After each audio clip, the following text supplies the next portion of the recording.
সোনা চাঁদি দুই পেল বাঁকুড়া। রাজ্য স্তরের মুয়াই থাই প্রতিযোগিতায় সোনা এবং রূপো দুই পেল বাঁকুড়া।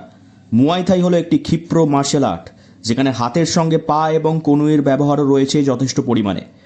১৬তম মুয়াই থাই চ্যাম্পিয়নশিপ ২০২৪-এ দুই ভিন্ন ওয়েট ক্যাটাগরিতে জোড়া সাফল্য বাঁকুড়ার। সোনা রূপা দুই পেল জেলা বাঁকুড়া। বেঙ্গল অলিম্পিক্স এবং ইন্টারন্যাশনাল মুয়াই থাইয়ের এক প্রকার বাছাই পর্ব ছিল এটি। গত ১৫ই সেপ্টেম্বর ২০২৪ উত্তর ২৪ পরগনার সোদপুরে রাজ্য মুয়াই থাই চ্যাম্পিয়নশিপ অনুষ্ঠিত হয়েছিল, যেখানে বাঁকুড়ার ছেলেদের সাফল্য সত্যি প্রশংসনীয়। কোচ সৌরভ রুইদাসের প্রশিক্ষণে ৫২ কেজি ওয়েট ক্যাটাগরিতে রাজ্যে প্রথম হয়ে গোল্ড মেডেল পেলেন স্নেহাংশু মণ্ডল এবং ৪৫ কেজি ওয়েট ক্যাটাগরিতে সিলভার মেডেল পেলেন সতীশ কুমার। স্বর্ণপদকজয়ী স্নেহাংশু জানায়,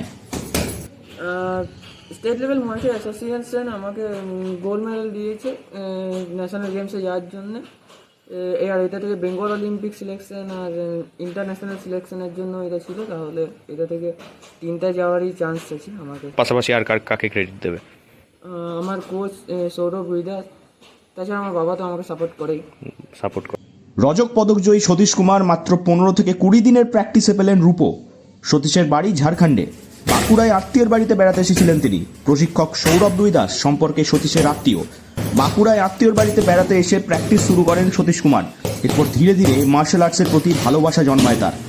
এই ভালোবাসা রূপান্তরিত হয় অধ্যাবসায়। তারপর একেবারে প্রতিযোগিতার মঞ্চে পুরুলিয়া, উত্তর ২৪ পরগনা এবং কলকাতার সঙ্গে কাঁধে কাঁধ মিলিয়ে লড়াই করে পদক ছিনিয়ে আনেন তিনি।